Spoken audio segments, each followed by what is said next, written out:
Donc, bonsoir à vous tous et bienvenue à la conclusion de notre série sur l'épître pastorale envoyée par Paul au jeune pasteur Tite.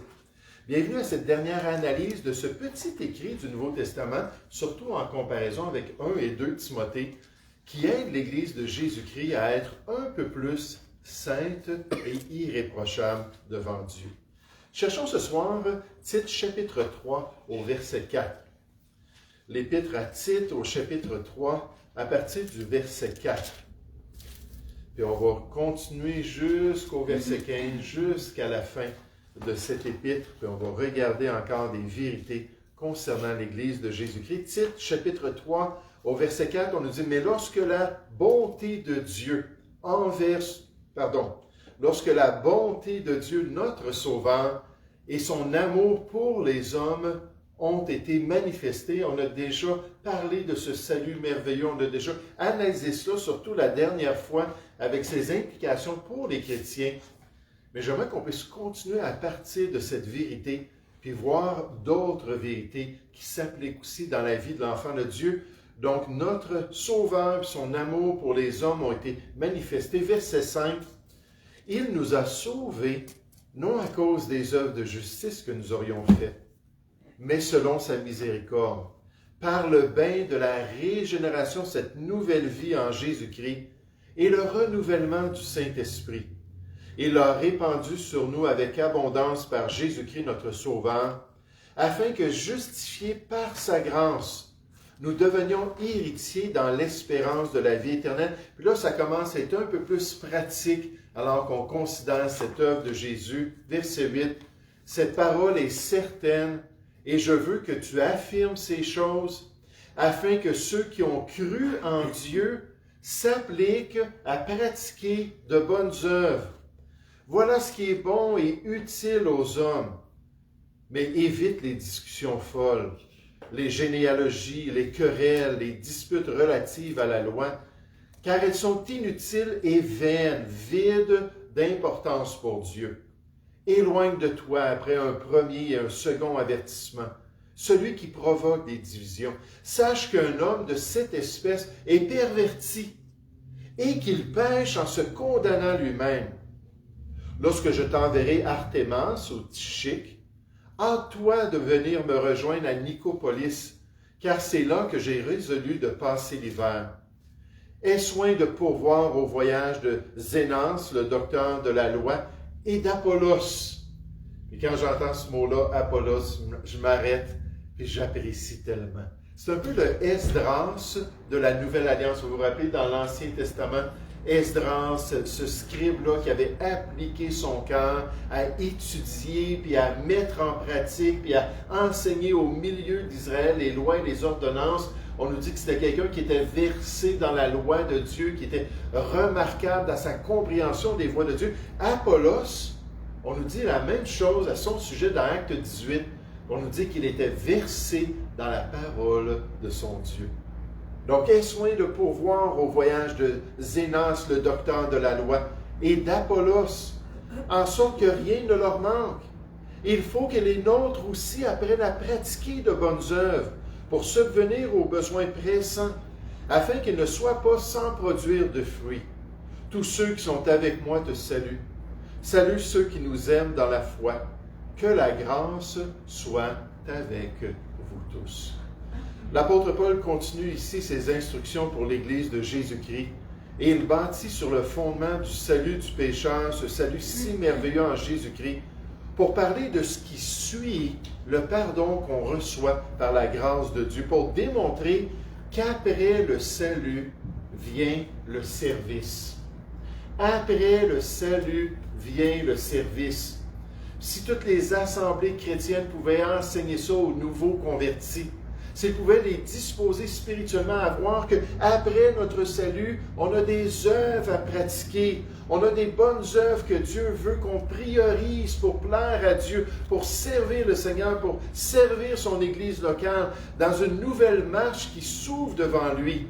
Qu'il doit apprendre que la vie chrétienne est avant tout une manifestation du salut reçu en Jésus-Christ par une pratique concrète d'œuvres, d'après Éphésiens 2 au verset 10, que Dieu a préparé d'avance pour chacun de ses enfants, pour qu'ils puissent s'attacher à la volonté de Dieu.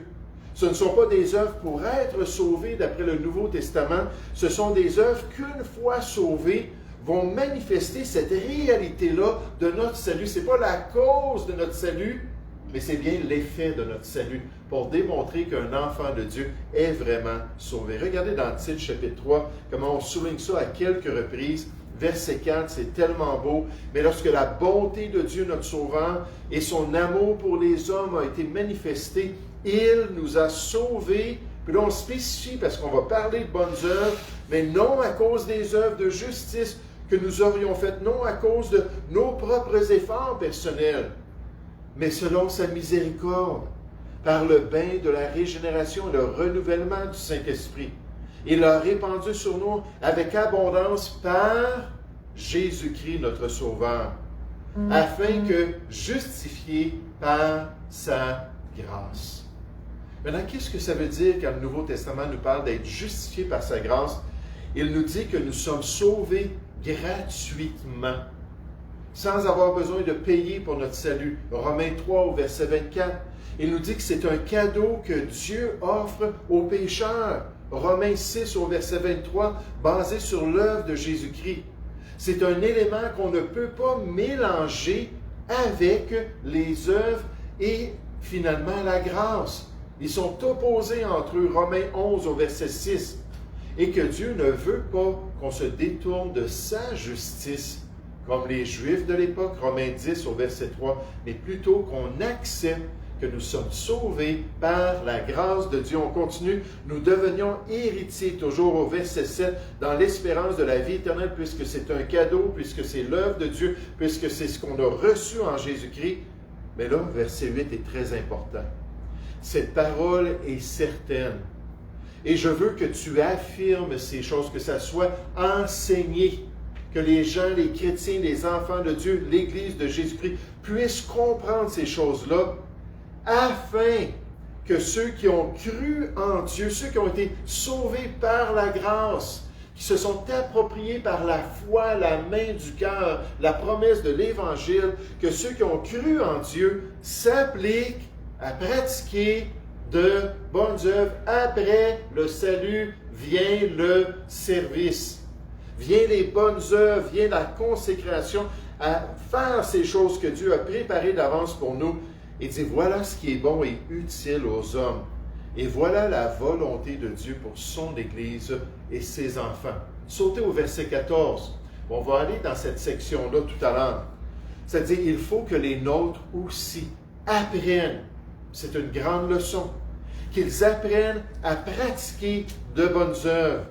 Qu'ils apprennent à pratiquer la volonté de Dieu. Qu'ils apprennent à servir une fois sauvés pour subvenir aux besoins pressants, afin qu'ils ne soient pas sans produire de fruits. Un auteur nous dit, Paul affirme donc que les vérités de l'Évangile devraient permettre aux hommes de chercher à vivre une vie différente, une vie de sainteté devant Dieu, une vie de service devant son Église.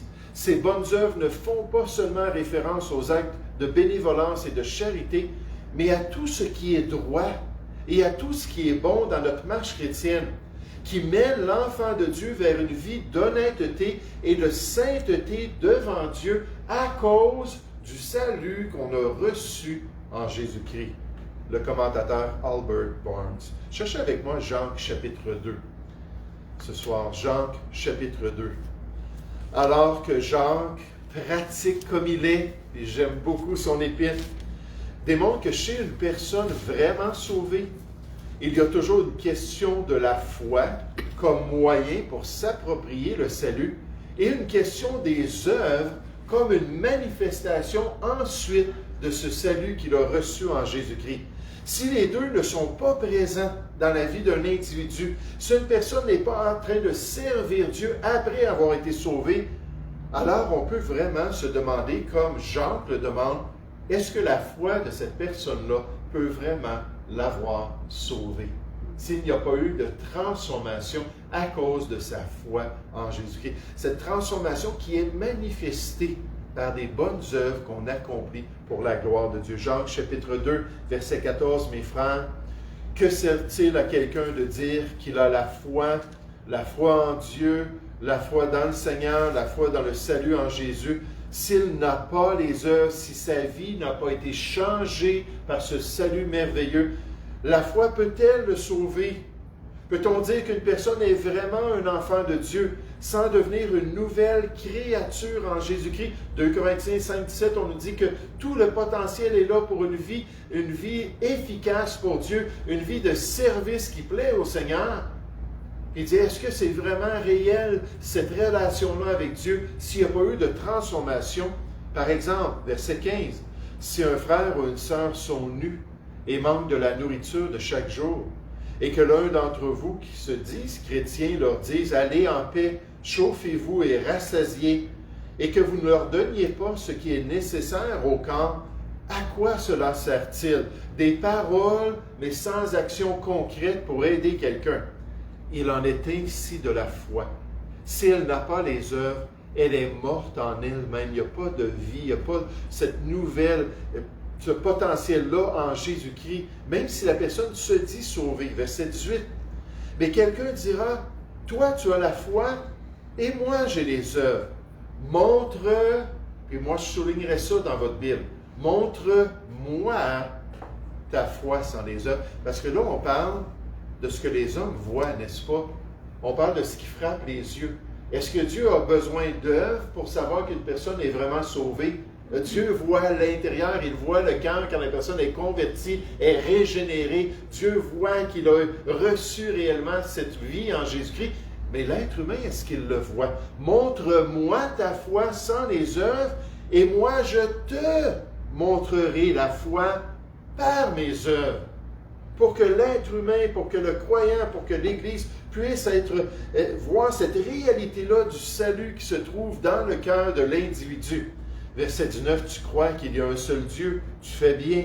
Les démons le croient aussi, ils tremblent, pourtant ils ne sont pas réconciliés, ils ne sont pas sauvés.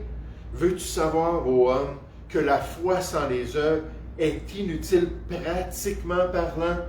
Dans notre témoignage chrétien, dans les œuvres qu'on peut accomplir, s'il n'y a pas rien d'autre que juste une belle parole de foi, c'est inutile.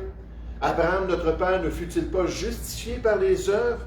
Ses actes ont confirmé sa relation avec Dieu lorsqu'il offrit son fils Isaac sur l'autel. N'oubliez pas, ça c'est dans Genèse chapitre 22. Et on nous parle du salut, de la justification d'Abraham dans Genèse chapitre 15. Donc il était déjà sauvé. Dieu a dit que ça a été mis sur son compte, il a été réconcilié, il a été appelé ami de Dieu. Il était dans cette relation-là. Mais comment est-ce que les gens ont pu le voir clairement? C'est ce jour-là où Dieu a dit, va-t'en à ce mont-là, le mont Morija, et va offrir ton fils comme un sacrifice, non seulement pour Isaac, il a vu la foi de son père, aussi les serviteurs ont certainement appris ça, la famille a appris cela. Donc cette foi et cette relation qu'il avait avec Dieu a été justifiée devant les hommes. Ça l'a démontré concrètement grâce au sacrifice d'Isaac. Verset 22, tu vois que la foi agissait avec ses œuvres, et que par les œuvres, la foi fut rendue parfaite.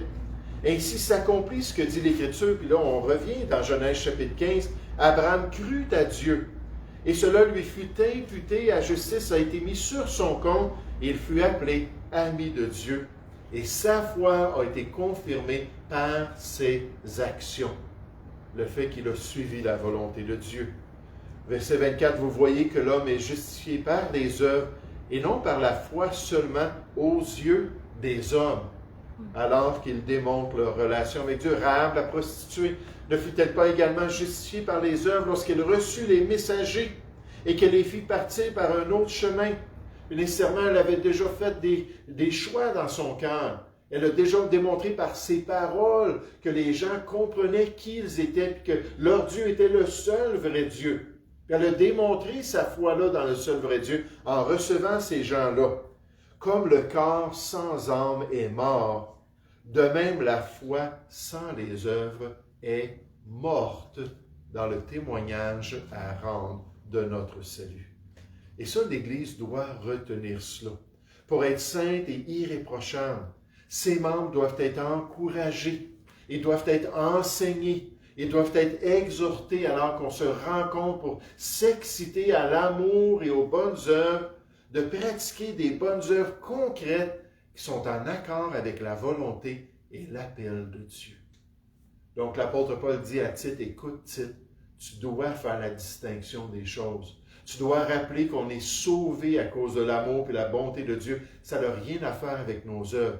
Mais une fois que nous sommes sauvés, dis-le aux gens qu'on doit être zélés pour les bonnes œuvres. Il avait déjà dit cela, n'est-ce pas, dans Tite 2 au verset 14, que Jésus-Christ en était purifié par lui grâce à son œuvre et zélé pour les bonnes œuvres.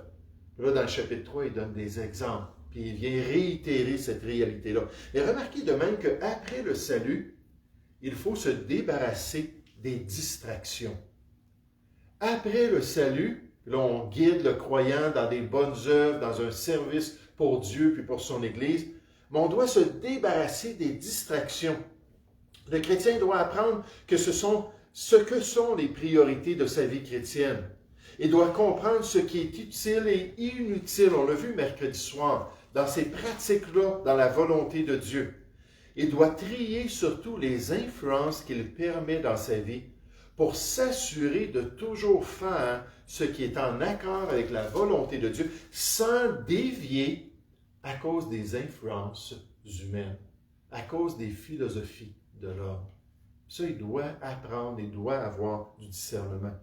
C'est le chapitre 3 au verset 8, on nous dit « Cette parole est certaine et je veux que tu affirmes ces choses afin que ceux qui ont cru en Dieu s'appliquent à pratiquer de bonnes œuvres et que je serais heureux en tant que pasteur. » Si les chrétiens venaient aux réunions de l'Assemblée, s'ils venaient à l'Église et disaient « Pasteur, j'ai des dons spirituels, pasteur, ici dans l'Église, c'est un des aspects de ma vie où Dieu me dit « Sois zélé pour les bonnes œuvres. Pasteur, je veux m'engager, je veux prendre des responsabilités. » Je veux m'occuper de venir tondre le gazon. Je veux m'occuper d'être en charge de la distribution. Je veux venir diriger les chants. Je veux venir pour faire pratiquer les versets dans l'assemblée.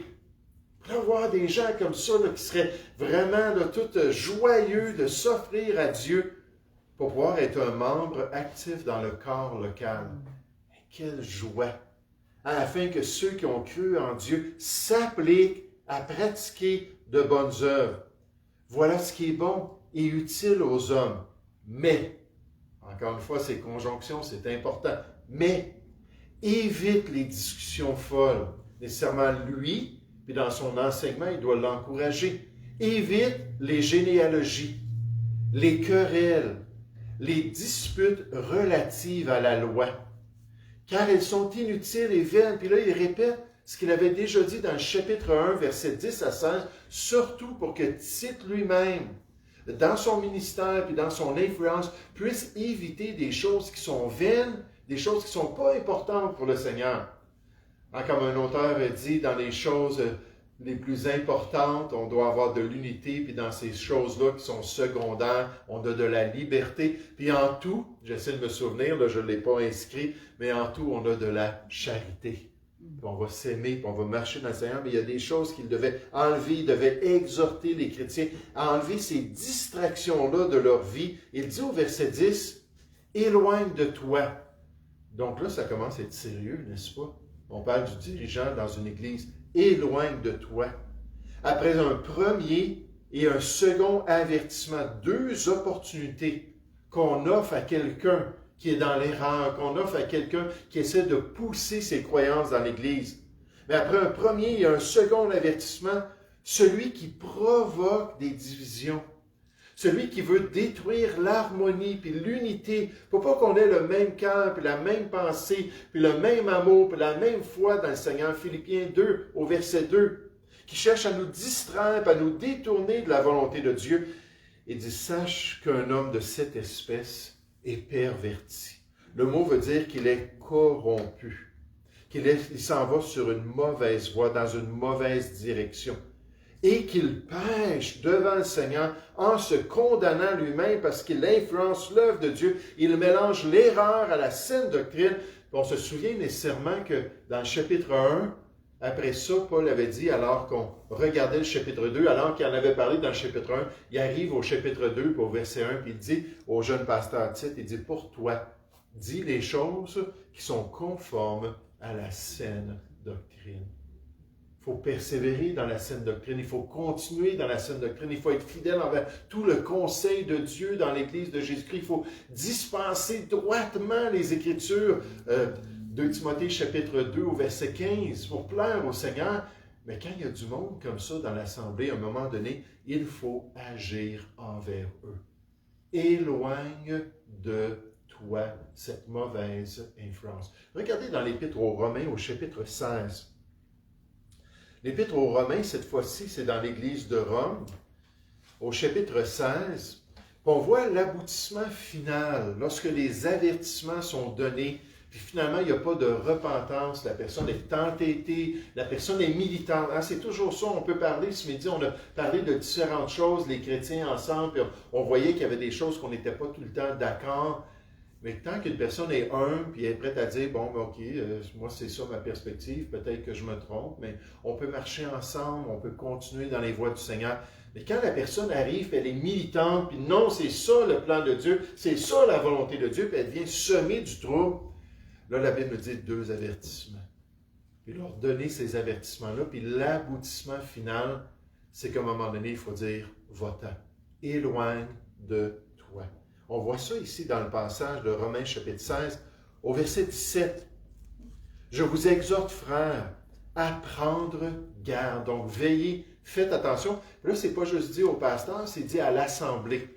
Hein, si quelqu'un vient dans l'assemblée et commence à parler aux gens, ou appelle par le téléphone, ou texte par l'Internet, puis commence à dire des choses, non, c'est pas correct, le pasteur dit telle et telle chose, mais c'est pas ça la vérité. Puis là, il commence vraiment à faire un genre d'effort là, concerté pour détourner l'Église.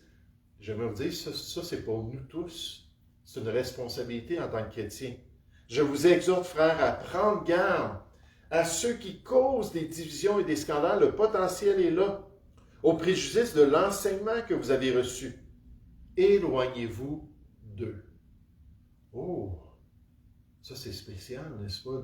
2 Thessaloniciens 3 au verset 6, ça dit de nous éloigner de tout frère qui vit dans le désordre et non selon les instructions du Nouveau Testament, les instructions qu'on a reçues en tant que chrétiens. Éloignez-vous d'eux. Ne les laissez pas continuer à vous affecter, à vous infecter, à vous détourner de la saine doctrine, de l'enseignement qui est en santé, qui n'est pas contaminé. Verset 18, « Car de tels hommes ne servent point Christ notre Seigneur. » On nous a dit tantôt, ils sont pervertis, ils pêchent en se condamnant eux-mêmes. Ils ne servent point Christ notre Seigneur en faisant ça, mais leur propre ventre, ils ont des motivations ultérieures, ils ont d'autres motivations que de plaire à Dieu. Et par des paroles douces et flatteuses, ils séduisent, comme c'est triste, n'est-ce pas, les cœurs des simples. Je me souviens, il y a des années de cela, on était venus, mon épouse et moi, peut-être avec la famille, je ne me souviens pas des détails, visiter l'assemblée ici. Et à cette époque-là, l'assemblée n'était même pas dans le bâtiment, elle était ailleurs, dans le centre-ville. Puis on était venus, puis là, j'avais vu qu'il y avait 2 jeunes hommes habillés avec une chemise blanche, une cravate noire, puis assez sérieux, puis une petite étiquette sur laquelle c'était marqué là, qu'ils étaient des anciens. Et tout de suite, c'était pas dur, j'ai vu que c'était des Mormons. Là, ils étaient dans l'assemblée, puis je suis allé leur parler un peu. Je me demandais pourquoi le pasteur permettait qu'ils soient là. Il y avait des circonstances, peut-être qu'il essayait de les atteindre, peu importe. Mais après la réunion, alors qu'on partait, je les ai vus tous les 2 s'en aller rapidement après un des jeunes hommes de l'assemblée. Puis là, j'ai entendu, la fenêtre était ouverte, je les ai entendus parler avec lui. Ils étaient en train de les encourager à revenir à l'Église de Jésus-Christ des saints des derniers jours. Ils le connaissaient, ils avaient probablement déjà assisté là, ou peut-être qu'ils l'avaient rencontré d'une manière ou d'une autre, puis ils avaient dit « Oh non, moi je vais à telle Église ». Ils avaient décidé d'aller assister à l'Église pour ensuite venir et essayer de le détourner de la volonté de Dieu.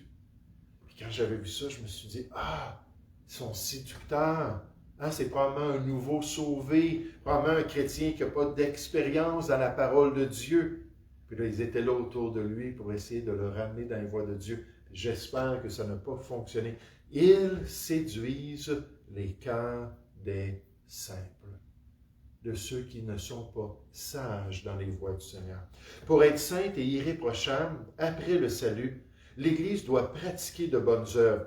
Pour être sainte et irréprochable après le salut, l'Église doit se débarrasser des distractions. Elle doit mettre de côté des choses qui ne sont pas importantes. Elle doit mettre de côté des opinions qui vont juste causer du trouble dans l'Assemblée de Dieu. Mais en terminant cet épître, on s'aperçoit qu'après le salut, les chrétiens doivent s'entraider mutuellement. Les chrétiens doivent s'entraider mutuellement. C'est bien, c'est nécessaire de pratiquer des œuvres envers tous les hommes.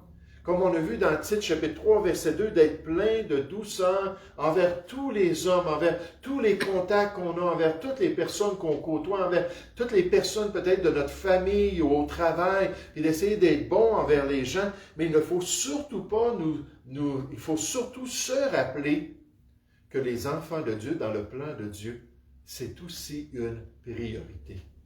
Et l'apôtre Paul parle de ces bonnes œuvres-là, pas pour le salut, à cause du salut. Il dit, on doit vraiment être prêt à se donner à ces bonnes œuvres-là. Puis il dit juste en passant, n'oubliez pas les serviteurs de Dieu, n'oubliez pas les enfants de Dieu.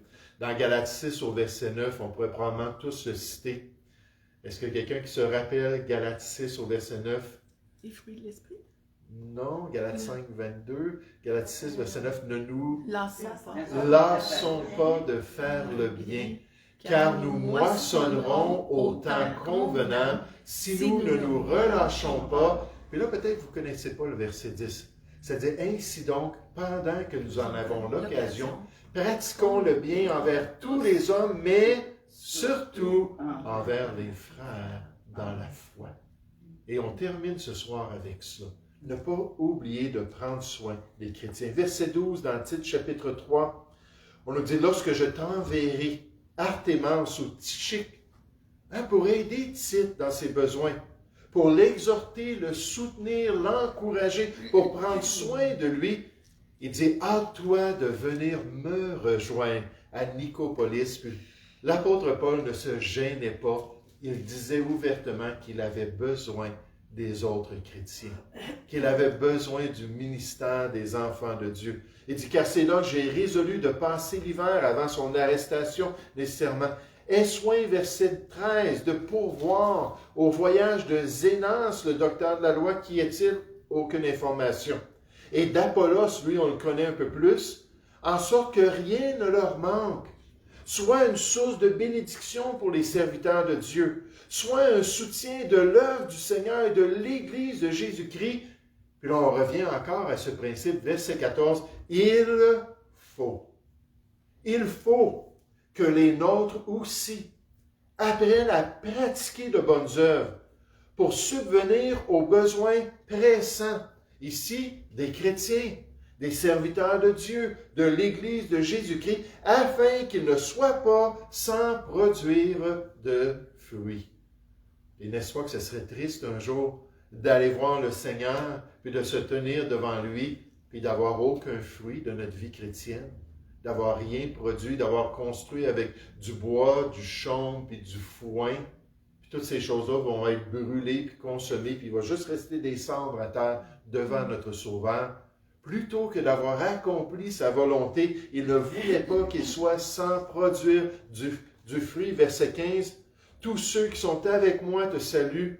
Salue ceux qui nous aiment dans la foi. Que la grâce soit avec vous tous. » Dans ces derniers versets, Paul partage quelques informations personnelles à Tite et lui rappelle un des thèmes principaux de cette épître, c'est-à-dire qu'il devait insister que le peuple de Dieu apprenne à se dévouer à faire ce qui est bien pour qu'il puisse pourvoir aux besoins quotidiens des croyants et ne pas vivre une vie chrétienne sans fruit devant leur Sauveur, le pasteur Warren Wiersbe.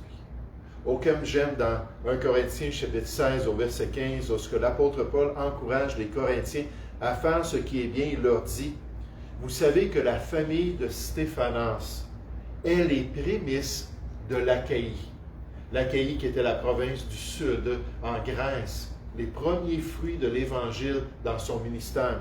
Puis cette famille-là de Stéphanas, on nous dit qu'elle s'est dévouée au service des saints, des chrétiens, des enfants de Dieu.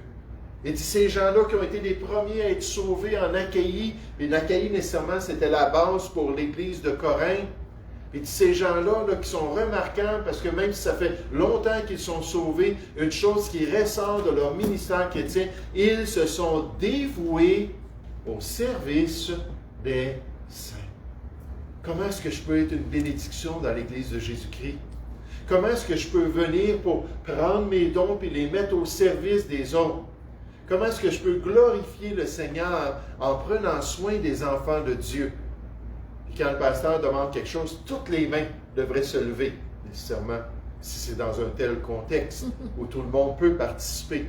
On devrait tous dire, une occasion de servir, une occasion d'être une bénédiction. 2 Corinthiens chapitre 8, on nous parle là, de ces gens-là à Thessalonique qui étaient dans la pauvreté. Puis on a entendu qu'il y avait des chrétiens à Jérusalem qui avaient vécu là, une sécheresse, puis avaient vécu là, une situation terrible, puis ils étaient dans la pauvreté, puis ils ont supplié. Ils ont dit, Paul, comment est-ce qu'on peut aider les enfants de Dieu? Puis la grâce de Dieu s'est manifestée au milieu d'eux, puis on dit, dans leur pauvreté profonde, Dieu les a utilisés pour donner richement à ces Juifs-là, ces chrétiens juifs qui vivaient des temps difficiles, pour pouvoir prendre soin de l'œuvre de Dieu, pour se dévouer à l'Église de Jésus-Christ. Puis en tant que chrétien, c'est ce qu'on devrait imiter, c'est ce qu'on devrait désirer, comme la famille de Stéphanas, et être prêt à servir le Seigneur. Pour que l'Église soit sainte et irréprochable, elle doit encourager dès le salut la pratique de bonnes œuvres comme fruit d'une nouvelle vie. Pour être sainte et irréprochable, elle doit de même enlever les distractions qui l'empêcheraient, qui seraient des obstacles dans le service du Seigneur. Pour être sainte et irréprochable, elle doit se concentrer sur les besoins pressants des enfants de Dieu, des serviteurs de Dieu, pour produire des fruits dignes devant le Seigneur, pour qu'un jour, le Seigneur puisse montrer son approbation au tribunal de Christ sur le service qu'elles ont rendu pour la gloire de notre Dieu. Nous allons prier ensemble. Oui, Père Céleste, on veut te louer, on veut te remercier encore pour cette belle épître, une de 3 épîtres, Seigneur, qui donne des instructions aux pasteurs pour être une bénédiction, être une bonne influence, être un encouragement, pour exciter les chrétiens à l'amour et aux bonnes œuvres, et pour que tous ensemble, on puisse marcher avec un cœur uni pour ta gloire. Ô Père Céleste, je te prie que tu puisses nous garder dans tes voies. Je te prie que tu puisses nous aider à éloigner de l'Assemblée toutes les mauvaises influences, Seigneur, qui pourraient corrompre nos bonnes mœurs. Et surtout, Seigneur, qu'on puisse rester attaché à la sainte doctrine et accomplir toute ta volonté. Oh, bénis le bon berger, bénis tes enfants, encourage les églises qui veulent vraiment être fidèles pour être un tremplin de service dans la vie de chaque enfant de Dieu. Ô Père Céleste, je te prie, au nom du Seigneur Jésus.